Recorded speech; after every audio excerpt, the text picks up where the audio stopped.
অনেক দিন পর বাড়িতে এসে ভাবলাম যে একটু দক্ষিণেশ্বর দিয়ে ঘুরে আসি। লাস্ট আমি দক্ষিণেশ্বর এসেছিলাম ঠিক 1 বছর আগে, যখন আমার ট্রেনিং শেষ হয়ে গেছিলো তখন আমি দক্ষিণেশ্বর এসেছিলাম। কিন্তু আমি এইবার এসেছি আমার ফ্যামিলির সাথে। সো এটা হচ্ছে আমি, আর এটা হচ্ছে আমার মামার মেয়ে, ছোটো মেয়ে, নাম হচ্ছে প্রিয়া, খুবই আদরের। আর এটা হচ্ছে আমার দিদি, খুবই কাছের মানুষ, এর সাথে আমি সব ফিলিংস আমি শেয়ার করি।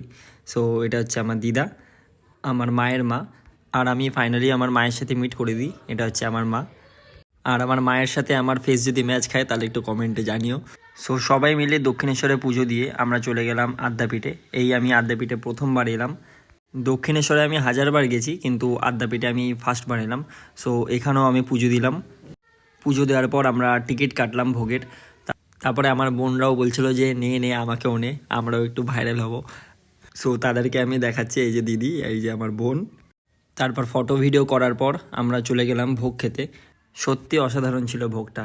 আর এই যে আমি পুজো দিতে গেছিলাম, এই যে আমার হাতে দেখতে পাচ্ছ তোমরা প্রসাদ, আর তার সাথে ফুল ও মালা আছে।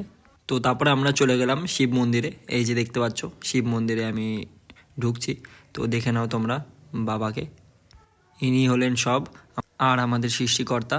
যাই হোক, খুব ভালোভাবে পুজো দিয়ে আর সব কিছু ভিজিট করে ফটো ভিডিও করে তারপর আমরা রওনা দিলাম আমাদের বাড়ির দিকে।